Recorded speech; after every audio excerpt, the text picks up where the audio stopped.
Body builder प्रिया सिंह मेघवाल,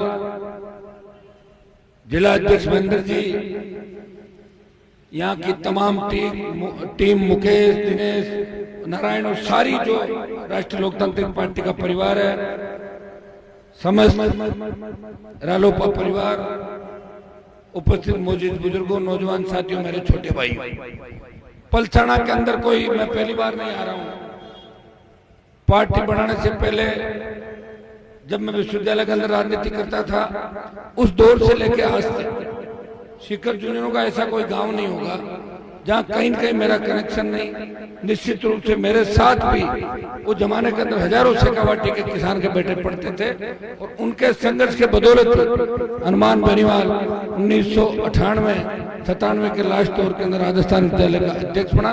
उसके बाद लंबा संघर्ष मैंने राजस्थान के अंदर किया और सीकर की जब हुंकार रैली थी तब मुझे याद है कि आप हजारों लाखों की तादाद के अंदर अपने अपने साधनों से सीकर पहुंचे और देश में संदेश दिया कि हनुमान बेनीवाल के साथ हम इस हुंकार के माध्यम से सत्ता पे कब्जा करेंगे। तब 18 के चुनाव थे, उस रैली का परिणाम ये हुआ कि डरी हुई वसुंधरा सरकार ने कर्ज माफी के लिए जो देश में हवा चली, नागौर बाढ़ में सीकर के बाद कर्ज माफी आंदोलन को हवा मिली, 50,000 नौकरियां, स्टेट हाईवे टोल मुक्त और 5 हॉर्स पावर की बिजली माफ अगर हुई तो आपके संघर्ष के परिणाम राजस्थान की सरकार चुकी। आज हालात क्या है? सत्ता संकल्प, व्यवस्था परिवर्तन। क्यों आवश्यकता पड़ी? सत्ता से ही व्यवस्था बदल सकता है। और भाइयों, आप ये बताएं, कांग्रेस बीजेपी बड़े दल हैं, लगातार लंबी लड़ाई लड़ रहे हैं। एक दिल्ली में ये बात चलती, लीग की घटनाएं हुई राजस्थान के अंदर, दोनों सरकारों में जिस तरह बजरी माफिया का आतंक रहा, दोनों सरकारों में जिस तरह भर्तियां रद्द हुई, आरपीएससी के चेयरमैन वसुंधरा की सरकार के समय जेल गए और इस बार भी आधा दर्जन लोग जेलों के अंदर है। और भाइयों, सबसे बड़ी बात, जहां मैं खड़ा हूं, कभी किसी ने सोचा नहीं होगा कि इस जिले के अंदर भी ईडी आएगी। ईडी आ गई। कनेक्शन कहां तक है? सारी बातें आप जानते हैं। पेपर लीक की घटनाओं से लेके जो बजरी का आतंक था, बजरी माफिया कांग्रेस और भारतीय जनता पार्टी को जेब में लेकर घूम रहा है और अगर उसके खिलाफ कोई बोले तो जातीय जेल खोलने के लिए तैयार रहता है राजस्थान के अंदर। लेकिन लड़ना होगा। कौन लड़ेगा? अब कोई लोक देवता तो अवतार लेंगे नहीं आपके बीच, हम में से ही किसी को आगे आके लड़ना होगा। आपको पता है, लड़ने के लिए बहुत बड़ी ताकत चाहिए। मैं सीकर के नेताओं को आपको बता दूं, पहले कांग्रेस में राज किया, फिर भाजपा में घुस के मंत्री बन के राज किया, फिर कांग्रेस में आए, फिर भाजपा में आए, पाला बदली, दल बदली के अलावा कुछ नहीं किया शेखावाटी के अंदर। ये स्थिति मारवाड़ की थी, यही भरतपुर की थी और यही स्थिति तमाम राजस्थान की। हमारे नेताओं ने तो किसी दूसरे को आगे आने दिया और ने खुद सत्ता के शिखर पे पहुंचे। बेटा, पोता, बेटी, भांजा, बेटे की बहू, इसके अलावा पॉलिटिक्स में किसी को नहीं लाया। लोग मुझे भी कहते हैं कि आपने अपने भाई को विधायक बना दिया। इसलिए बना दिया कि खींवसर की जनता चाहती थी कि हनुमान जी के घर के अलावा दूसरा कैंडिडेट होगा, हम कांग्रेस को वोट देंगे। जनता का उम्मीदवार बनाया और मैं अगर आरएलपी खींवसर में हार जाता तो फिर आप लोग मुझे थोड़ी मानते। इसलिए बचाने के लिए जनता को उम्मीदवार के रूप में लड़ा था।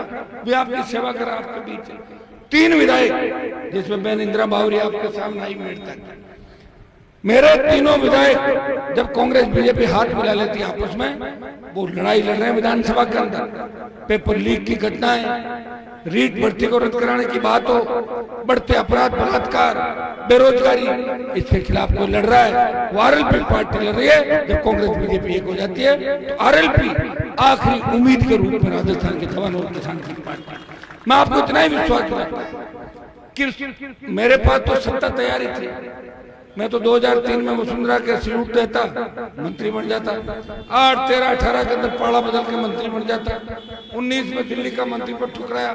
जब देश के अंदर तीनों कृषि बिलों के खिलाफ आंदोलन चल रहा था, तब हरियाणा, यूपी, दिल्ली, पंजाब के नेताओं ने मेरे से बात की और ये कहा, हनुमान जी, आप अगर मोदी को छोड़ दो और NH8 दिल्ली गुजरात का जो जयपुर का कनेक्शन, अगर आप इसको जाम कर दो और मोदी को छोड़ दो तो किसान आंदोलन को बहुत बड़ी ऊर्जा मिलेगी।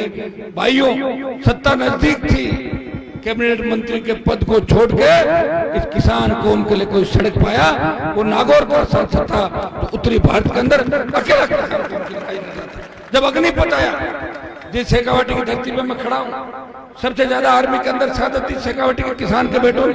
62-65-71 काल की लड़ाई या आजाद हिंद फौज, सुभाष चंद्र बोस की आजाद हिंद फौज के अंदर भी शेखावाटी के किसान के बेटे अंग्रेजों के जमाने के अंदर लड़ाई लड़ा करते थे। ये वीर भूमि है, ये सूरवीरों की धरती है। हमें राजनीतिक सूरवीरता दिखानी है। जब सेना को ठेके पे दिया, देश का कोई सांसद नहीं बोला, लोकसभा के अंदर बोला, ऑल पार्टी मीटिंग में 2 लाख जवानों की जोधपुर में रैली करके कहा, मोदी जी आ रहे दिल्ली की तरफ, रोक के दिखाना, दिल्ली में घुसेंगे। और डरी हुई भाजपा ने यह किया कि पहले 25% अग्निवीर एडजस्ट करने की बात थी, अब डरी हुई बीजेपी बोली कि 50% को रख लेंगे और 50% को नहीं रखेंगे। अगर चुनाव से पहले आप एक बार दिल्ली की ओर कूच कर दोगे तो निश्चित रूप से अग्निपथ भी वापस होगा। आपने देखा होगा पंजाब के अंदर एक अग्निवीर शहीद होता है, उसकी बॉडी एम्बुलेंस के अंदर लाई जाती है। यह कितना बड़ा अपमान है हमारा। कौन लड़ेगा आपके लिए?